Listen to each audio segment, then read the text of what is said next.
You have to be able to build cultural empathy when you are, especially in a global role, and learn how to respect and work with people across different cultures, different geographies. Today, I'm chatting with Arun Pattabhiranman, Chief Marketing Officer of Sprinklr. That's the company that got its start as a social media monitoring tool and evolved into a global customer experience management platform. There is a little bit of luck and being in the right place at the right time that definitely contributed significantly to my career journey. But I will say this, that, I've always wanted to work in global companies, in global roles. How do you sort of build and hire for team culture? It's a great question. So how do you change your marketing tactics at each stage of growth? Irrespective of whether you're in B2B or B2C, you're ultimately marketing to human beings. And what would be your recommendation wherever in the world they may be? So be self-aware, know what your strengths are, create your strengths, and invest in yourself to be able to build and strengthen those skills over a period of time. That is number one, I would say. What should companies aspire for on their marketing team? That's a great question, right? For me... Welcome to Top CMO. I'm chatting with Arun Pattabhiranman, the CMO of Sprinklr. And Arun, a great place to start that's unique about your background is you're in Bangalore right now. You're based in India. You've served in these high-level CMO or similar functions at global companies that are not Indian-based companies, and that's unique about your background. How did you start thinking about that, and how does being based in India, in that market, make you a different marketer on a global basis? Well, Ben, I think, to be really honest, I think it was not all very well planned, right? There is a little bit of luck and being in the right place at the right time that definitely contributed significantly to my career journey. But I will say this, that, I've always wanted to work in global companies, in global roles. So when the first opportunity that I jumped on that put me on this trajectory was when I joined InMobi back in 2011. So InMobi was a mobile advertising focused startup, which originated in India, started by Naveen Tiwari, who happens to be a Harvard graduate. And he had a grand vision of taking on the big behemoths in the space like Google or Facebook and competing with them with an independent mobile advertising platform. Now that vision truly inspired me, and I jumped on that bandwagon. And when I started really small. So in 2011, I joined them as an account manager, primarily focusing on business development and sales. But I always knew that marketing was my forte and my passion. So I thoughtfully crafted a career within InMobi over the course of my 7 years, where I went from account management to leading marketing for all app developer solutions, and then taking on product marketing, and then eventually being promoted to the role of the global CMO. Now I understand that a journey like that doesn't happen very frequently, and for a lot of people it may not be possible, but I think I was fortunate, and it happened because of the leaders that I worked with. Naveen happened to be a founder who believed in the potential of people, and he was willing to take a bet on me for having been a global company based out of India, but significant revenues coming from outside of India. He gave me the mantle and the opportunity to be a global CMO from India. And I jumped on that, and that put me on the trajectory of going after companies that wanted to do similar things. So from InMobi, I went and joined Disney plus Hotstar. Hotstar happens to be the Netflix of India. It's India's largest premium streaming platform, now owned by Disney. And even there, the role I was hired for was unique. I was brought on board to run all marketing for markets outside of India. So I was CMO for Hotstar's international operations. So I did that, and then I jumped to Freshworks, which is, again, India's first SaaS unicorn. And the founder and I had connected a couple of years before I formally joined the company, and he always wanted me to join him. And he was on a great growth path, and he wanted someone who had deep experience in running global marketing programs and global marketing campaigns sitting out of India, and build a massive growth machinery to support that. So I jumped on that opportunity, and Freshworks had just turned a unicorn. They were about $100 million in revenue. And my journey there as the global the chief growth officer entailed running all of revenue marketing programs, including managing the SDR and operations teams. So I had to build a team of almost 450 people across the globe, with a significant portion of them based in India. And that obviously offered, great economic differentiation for the company in terms of running its operations, but also gave me additional expertise in making marketing work in a global company that originated in India. So I think one thing led to another, and Sprinklr eventually discovered me. And for Sprinklr, it is the very first time that they have hired a global CMO out of India. And I think over the course of the last 15 to 20 years, I've been able to build my expertise around building strong marketing machines that can enable the growth ambitions of these global SaaS companies by building a team that is global, but also with significant operations based out of India. Well, and do you think then? I mean, of course, India is well known for great engineering talent, and people kind of naturally think of that, particularly in the SaaS space, right? So they might be familiar with having operations there because of it. Marketing, less so. Is there an untapped, marketing talent in India if people just look closer, or how should people think about it differently? No, I absolutely think so, right? I think historically and traditionally, companies have looked to India for engineering and product talent, primarily because you get a lot of people specializing in engineering, and they tend to be technically savvy and analytical, and all of that works really well for R&D centers that are being built in India. But it is equally true for marketing as well. What is exciting about Indian talent is the fact that you find a lot of good English-speaking talent, because English is the primary language that folks get educated on. Secondly, I think even from a marketing perspective, I think there is a shift that's happening in the industry where companies are wanting someone, a CMO or a marketing team, to not just be responsible for branding and telling a story, but actually delivering growth and revenue. And to do that, you need to be able to flex your muscle between the left and the right brain, and you need to strike the right balance between creativity and analytics. And you tend to find a lot of talent in India that are able to do that really, really well.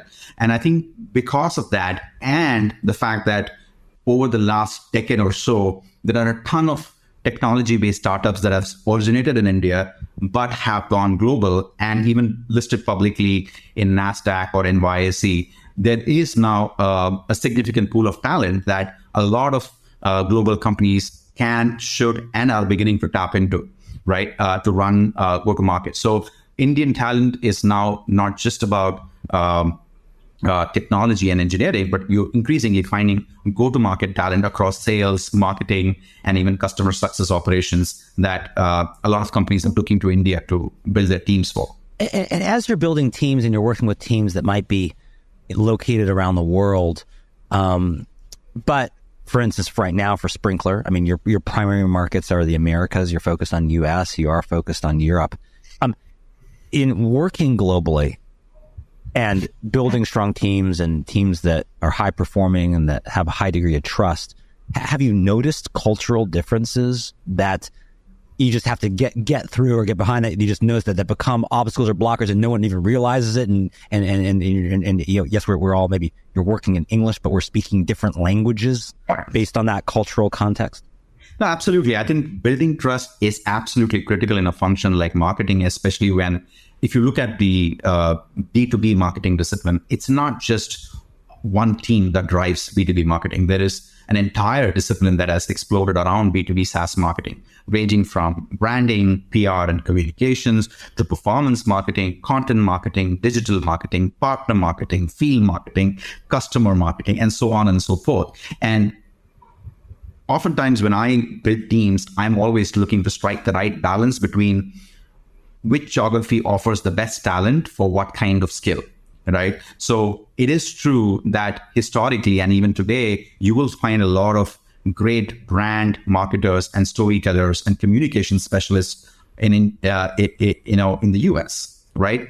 And in India, you find a lot of people who are technically savvy and who are analytical, who are revenue driven, growth driven, and who have a performance marketing mindset with huge understanding of technology and how that enables growth. So I think the role for me as a CMO is always to constantly bridge these two worlds in order to be able to set up the right machinery to support growth. And yes, part of that is identifying the right subject matter experts to fill those roles. But a lot of my time actually goes into ensuring that these teams learn to work with each other, build that trust, and can create some of the best marketing campaigns that can support that growth ambition for the company. And that happens with a combination of, getting to know each other as human beings and crossing those cultural barriers. And that requires a ton of face time, a ton of collaboration, and creating the right platforms for people to know each other as not just colleagues, but as friends and human beings, and understanding the psyche that drives actions from each of these teams. So I do end up spending a lot of my time in making sure the team gels well and has enough of an emotional glue for us to be able to achieve what we need to as a marketing function. Well, and how are you balancing? I mean, you were alluding to, just in terms of teams and geography, sort of right brain and left brain, right brain creative, left brain analytical. We've seen more of, that there wasn't as much of a performance marketing field or growth marketing field that kind of combines those a little bit more, say 10 years ago. How are you balancing all of that and thinking about teams overall, given that your background is, one, I think your prior role, it was like chief growth officer. So I hear that, I'm immediately thinking about, okay, you're going to be focused on certain growth metrics and more oriented towards performance marketing if you're in that role. You also talked about running SDR teams. For those people who are not in sales, that's sales development representatives, meaning those are probably people that are doing a lot of outbound outreach for things to bring in leads. So you're doing all of that. Yet in a global CMO role, that can be, sometimes CMOs don't focus on those things, or they have more of like the overall brand. At Sprinklr, you also have a legacy of being thought of for one thing, where originally a social media management platform, you've broadened that into more of a customer experience overall, but people still might think of you in the other way. So how do you balance all of that and all of the things that you have to manage? And is it just like, one third in terms of your focus, or how do you kind of think about what you need to accomplish?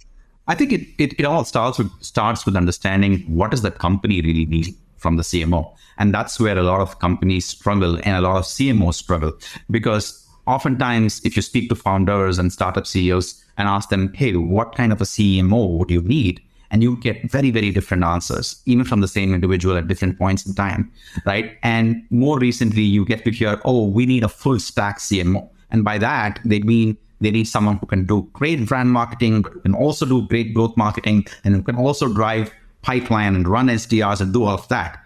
The reality is, as a human being, out of probably 10 to 15 skills that you need to be successful as a CMO, it's almost impossible to find someone who is absolutely good with all of these, right? So when I come into a role, my first assessment is, what does the company need at this stage of growth? And how do I calibrate my own skill set and build teams that have complementary strengths to meet that objective?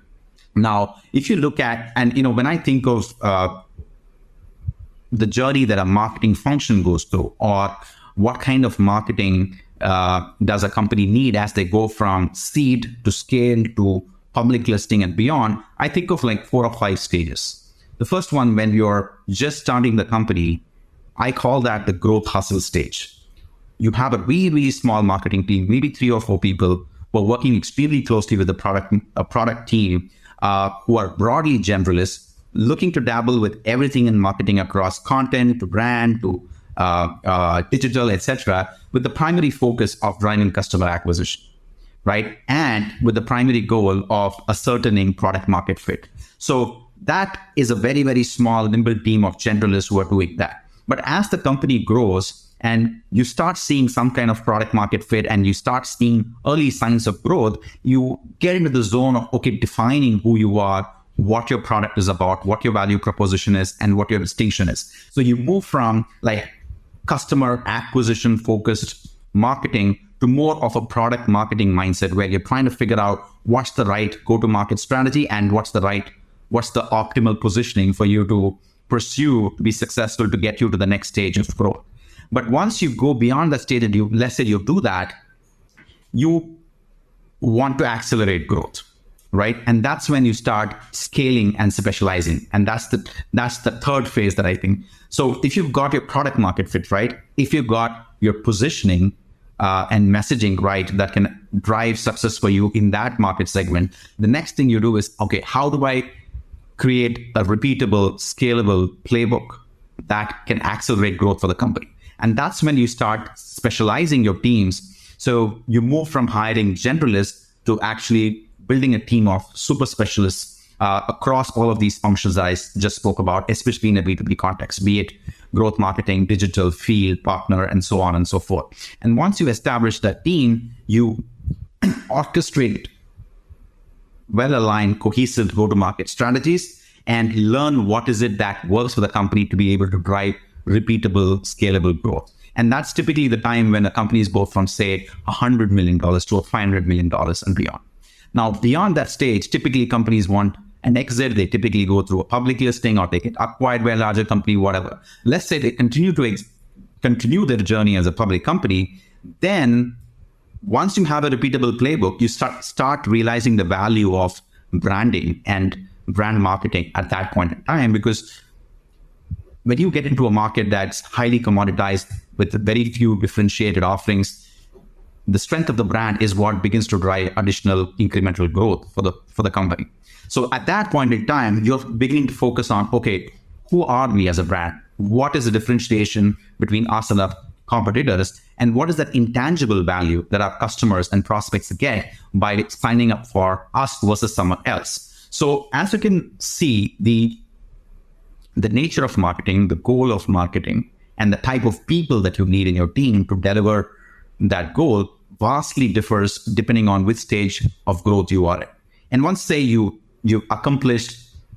established a great brand and you have cracked the code on customer acquisition, that's when you move into, the next phase, which to me is a utopian stage, because no company should get complacent about hitting that stage, which is customer lifetime value maximization. So you move your muscle from predominantly focusing on customer acquisition to actually, building communities, driving cross-sell and upsell programs, and maximizing lifetime value from existing customers. So, and that requires a different set of skills, a different set of programs, et cetera, et cetera. So do you find then for your expertise then, I mean, is your skill, are you a chameleon? I mean, you said you listen to where the company's at. Are you able to sort of adapt and change? And to my earlier question, I said, is your focus 1/3 to the left, 1/3 to the center, 1/3 to the right? Or is what you're saying is that, like, I just need to listen to the company and I need to figure out, do I need to look like up to the left, or do I need to focus down to the right? And that's what you laser on until you get to the next phase. I'll tell you what my background equips me with as skills, and I'll tell you where I like to operate. Now, I have a bit of a unique background. I grew up in India. My mom is a musician. My dad is an artist and a poet. And, I kind of inherited a lot of those. And, I was extremely interested in arts. I sketch, I paint, I write a bunch of things. So that definitely gives me the creative, that fuels the creative side of my personality. But I'm also an engineer. I'm also someone who is extremely analytical. So I always try to strike the right balance between which side of my brain I need to flex for the role. But if you ask me my personal preference, I think to be truly successful as a CMO in today's environment, you need to be not just a brand enabler, but a strategic driver of growth. And for that, it's not about being a performance marketer or a growth marketer. You need to understand the mechanics of go-to-market strategy, and you need to be able to operate as a strategic go-to-market orchestrator across all customer-facing functions. So oftentimes, the role of the CMO is not just to say, I bring in the leads to drive growth, but also to really figure out which market to go after, who's your ideal customer profile, how do you set up the right machinery between sales, SDRs, marketing, and customer success. in order to deliver the go-to-market objective for the company. So for me, my preference and my passion is about transforming marketing functions from being a brand enabler to a strategic driver of growth. And that's what I prefer to operate. But my background equips me to operate on the creative side or on the growth side, depending on what situation demands me, if that makes sense. And do you think, I mean, you outlined kind of different, stages and kind of 4 stages from more, that involve more generalists to, and more customer acquisition, that you end up in more like higher level branding, other things. Do you think, is that something very specific to a B2B SaaS company? Or do you think it has broader application? Because I know there's going to be listeners listening here who'd say, probably at an early stage, they probably do the opposite, which is that their brand very focused, because that brand, that differentiation and sort of having a unique positioning is everything to them, and they cannot acquire customers without it. And they have to do that first.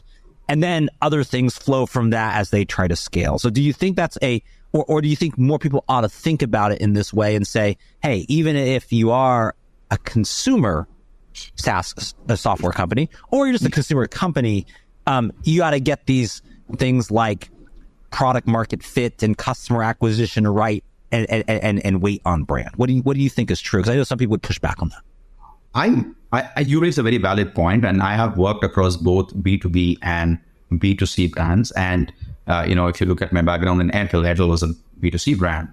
Disney Plus is a B2C brand. My experience tells me that the framework would apply equally to both B2B and B2C.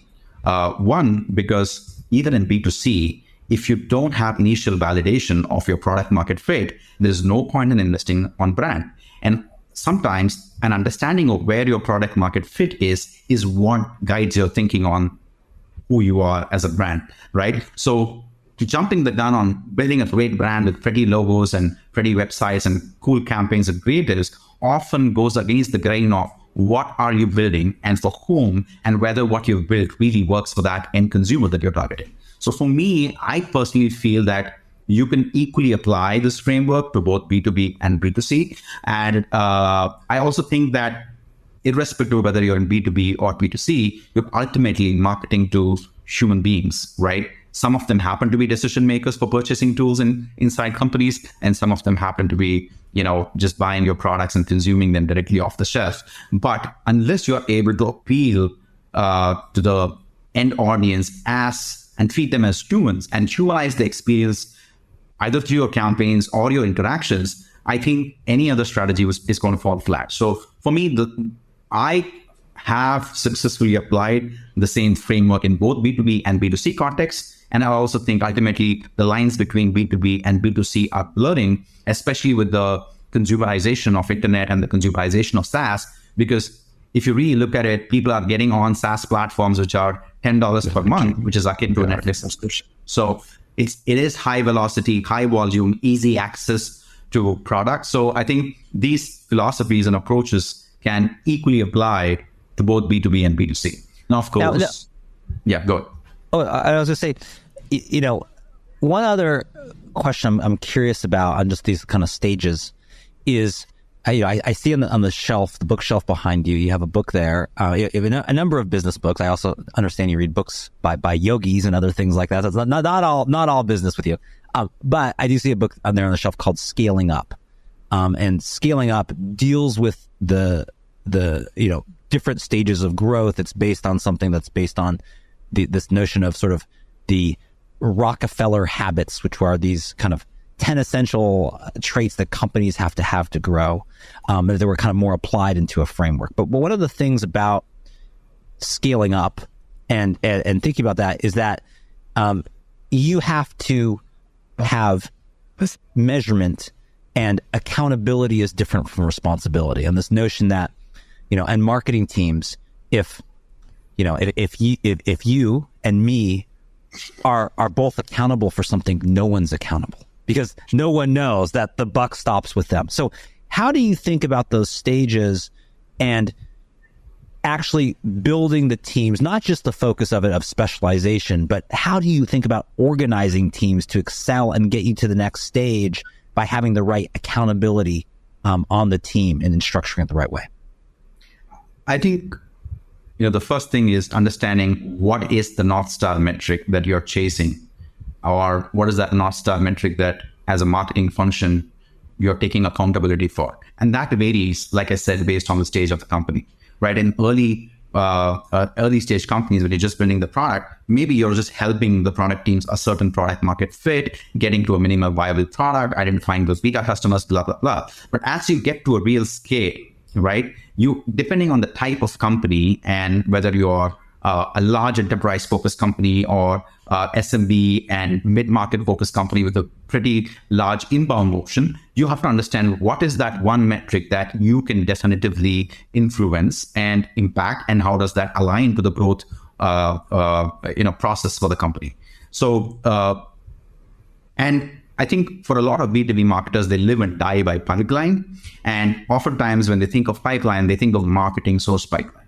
And I think that's a big problem, because when you are looking at everything that you do as a marketing function, you're creating demand, you're capturing demand, you're driving sales enablement, and you're focused on customer engagement, which also drives loyalty. So I think understanding that you're accountable for key metrics that impact every stage of the customer lifecycle versus just spinning the top of the funnel with a bunch of leads for sales to act on, I think that's the first mindset change that is required for teams in the scale-up stage. And when you start thinking about doing that, which is influencing every stage of the customer lifecycle, you begin to think about how to organize your teams around those customer stages, right from awareness to acquisition to retention and loyalty and advocacy, right? So every team can hold themselves accountable for a key KPI on each of these different stages of the customer lifecycle, and that drives more accountability and meaningful impact for the business. That's really how I think about it. And as you do that, there's two schools of thought on building teams, and in particular high performing, let's say, marketing teams. Here's a hypothetical question for you. I mean, would you rather hire for your team a superstar who does things their own way? They're very high performing, but it's hard to replicate that. It's because it's really individual talent that's driving things. Or would you rather hire someone that is not the superstar, but fills a very specific role that is repeatable, that is scalable, that can be part of a process that is more predictable, like the stages you said? What should companies aspire for on their marketing teams?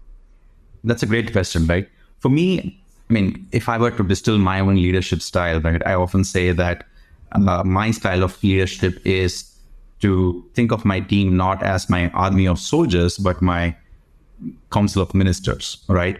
By that, I mean that you need to have subject matter expertise in each of these domains of marketing that we spoke about, but having the ability to work cross-functionally and have the right cultural fitment in order for that repeatable process that we establish as a team to scale beyond themselves. So for me, it's less about, I definitely feel, especially if you have to be accountable for growth, and given that each of these different disciplines within marketing is a vast area in itself, you need to be, at least in the scale-up stage, you need to be able to find people who have the depth of expertise and knowledge, but more importantly, are able to work well with each other. So for me, it's about having the depth of expertise and having the ability to collaborate and understanding that no individual is bigger than the entire team or the entire organization. So for me, cultural fitment and subject matter expertise and the combination of that is important, right? And to your question, specific question, if there is a rock star who can do things uniquely, but is not scalable and replicable beyond themselves, that is not something that is that you would look for when you're looking to drive hyper growth, because you need repeatability and you need predictability in what you can drive. And tomorrow, if you're over-indexed on one individual who's driving that because they're bringing some unique talent, it's not repeatable and it will fall apart. But knowing how to tap into something, a unique talent like that, and leverage them meaningfully in the right context can actually help add an additional layer of growth for the company, because that can become a differentiator, right? For as long as you're able to retain that talent, right? But the more important thing for me is to establish a foundation that is based on having the right skill set with the requisite level of expertise in that area, and being able to create the team culture that, is making that machinery work well together. And how do you think about hiring for marketing teams based on the team culture and working well? What do you look for? Is it just someone who seems to speak well and communicate well, or how do you find the introvert who's going to be a great team player, even though they're not necessarily like the person in the interview that's sort of like the whiz bang? How do you sort of build and hire for team culture? It's a great question. I think the kind of people that I try to definitively weed out in an interview process, or later on when they actually come on board, is the group of folks that I would call brilliant jerks, right? They are super smart, they're high performers, but they're extremely toxic and people can't work with them, right? And oftentimes it's very hard to ascertain that right at the interview stage. You do get references, some of those references can give you insights, but it's not. I always think that the interview process can only give you 50% certainty around whom you are bringing into the team. And to be fair to the other individual, that they might actually thrive really well in a different kind of an environment, but in an environment where there is so much cross-cultural collaboration and so much coordination that is required, they might actually fail. So for me, you need to be able to strike the right balance between having subject matter expertise and also know how to work with others meaningfully. And I do not necessarily think that someone who is an extrovert is more suited in marketing. I think especially for a lot of the roles that I spoke about, be it analytics, marketing technology, operations,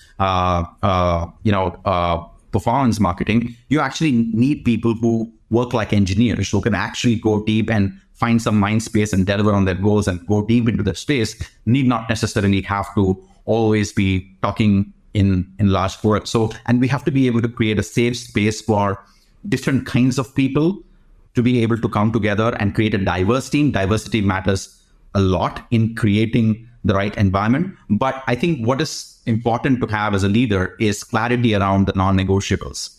For me, that non-negotiable is two things. Like, do you bring the requisite level of expertise for that function and area that you operate in? And secondly, do people enjoy working with you, right? And that you only know sometimes after you've made the hire. So I think those two things are my guiding beacons when I look to hire talent on my team. And do you find now, you've been at companies that have used AI or artificial intelligence in various ways. And that might be something, relatively simple, like when's the best time to post this social media content. That could be something, more complex than that. How do you think, given that you've worked in sort of AI-based companies, that things are changing now with the rise of ChatGPT and other people talking about it, and people kind of being, generally speaking, like I knew AI was cool, but I didn't realize it could do that. Holy cow. Yeah. How do you think that role plays, and just looking to the future of marketing from someone who's been involved in AI, where is this all going for us, and where do you think we'll be in 5 years as marketers? I think there are major transition points in the ecosystem that disrupt the journey of a marketer, right? I think the first juncture of disruption was when there was a massive explosion of channels across which consumers were engaging. And that happened with the social media revolution, when Facebook, TikTok, WhatsApp, and a whole bunch of all these native social media platforms sprouted, right? And that time, marketers were adjusting and calibrating their skills to understand how to engage with consumers across these modern channels. Now, once that happened, when consumers actually started engaging on these numerous modern channels, what happened was there was a proliferation of data. that was getting created and shared by these consumers on these platforms. So marketers had to recalibrate and understand how to leverage the wealth of data that was available on these numerous channels and use that intelligence using AI to engage with those consumers better, right? You gave a simple example of, understanding, leveraging AI to figure out what's the right time to post a social media post. But there are companies there are marketers using AI in far more powerful ways. For instance, I can tell you that there was a European insurance company that we work with that sometime during last year, during the Ukrainian war, picked up a huge negative sentiment on social media using AI.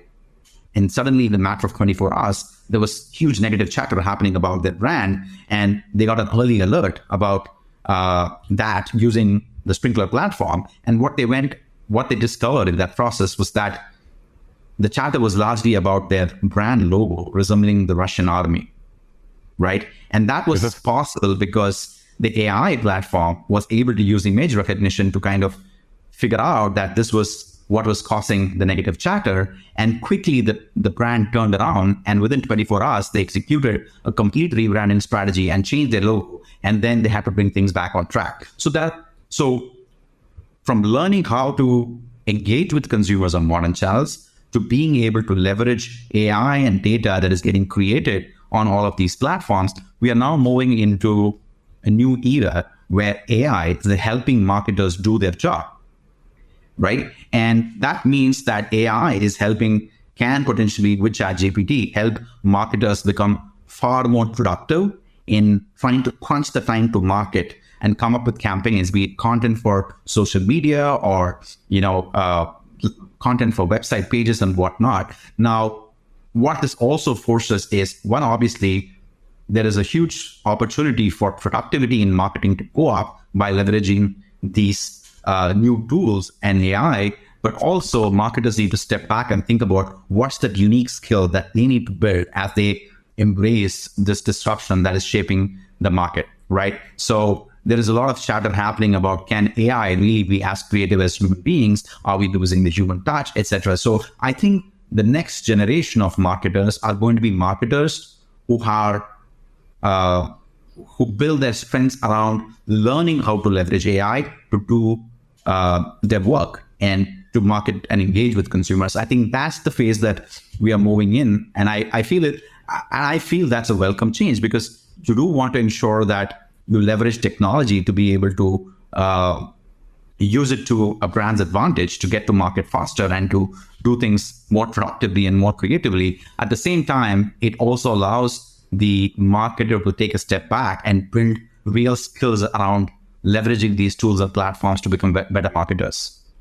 Well, and like any big shift in technology or other resources, it allows you to amplify to a great extent, whether that's through productivity or other things, what you can do, what you can accomplish. It makes, instead of the ladder climbing up the wall, it's stairs, it's an escalator, it's a speed elevator, but you still got to make sure that everything's up against the right wall. And that becomes the skill that all these things can amplify, but it still only amplifies kind of that core insight as well. So just to wrap things up, I think we could chat all day. Love chatting with you, Arun. You have the right brain side, you have the left brain side, you have a sense for maybe we could say a third dimension, which is the time dimension and how things change over stages. Certainly you've had a lot of stages in your career. Maybe the final question I just say is, for those who aspire to your kind of career trajectory in your role, and maybe could be a CMO, maybe in this global world now, from an unexpected place somewhere else in the world, what would be your recommendation, maybe as the final takeaway for the future CMOs who want to be sitting in your chair in the next 5 years? What would be your recommendation wherever in the world they may be? I think the first piece of advice that I would give is reflect upon who you truly are and know what your strengths truly are, right? I think it's important to know what kind of a marketer you are, right? And there is the left brain marketer, there is the right brain marketer, the discipline of marketing is exploding. Knowing where you have strengths and intentionally spending time in building your strengths in that area over a period of time results in disproportionate benefits in your career downstream. So be self-aware, know what your strengths are, create your strengths, and invest in yourself to be able to build and strengthen those skills over a period of time. That is number one, I would say.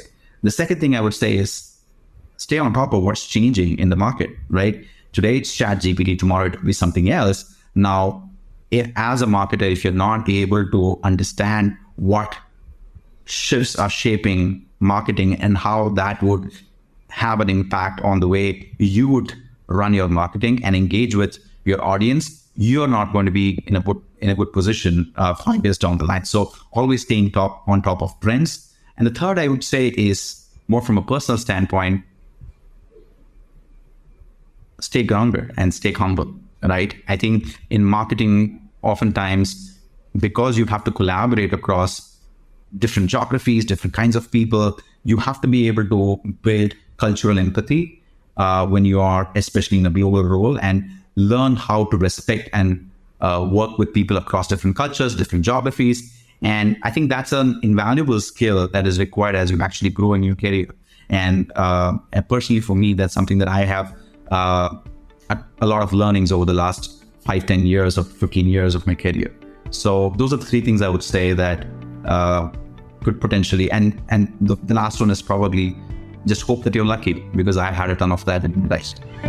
According to Arun Pattabhiranman, you've got to have a different go-to-market strategy depending on where you are in your company's life cycle. Plus, you need to build your marketing team differently for each stage of growth. Early on, you're in the hustle phase, driving customer acquisition and finding product market fit with a team of marketing generalists. Then move to product marketing mindset. Think positioning and messaging. To accelerate growth, you've then got to scale and specialize. The goal? Create a repeatable and scalable marketing playbook that leverages super specialists. Then start to unlock the value of your brand to drive incremental growth. Are you done yet? Arun says you can unlock the value of your existing customers with marketing that helps you grow even further. Sure, it's easier said than done, but you can start by viewing your team not as an army of soldiers, but rather as a council of ministers. For Top CMO, I'm Ben Kaplan.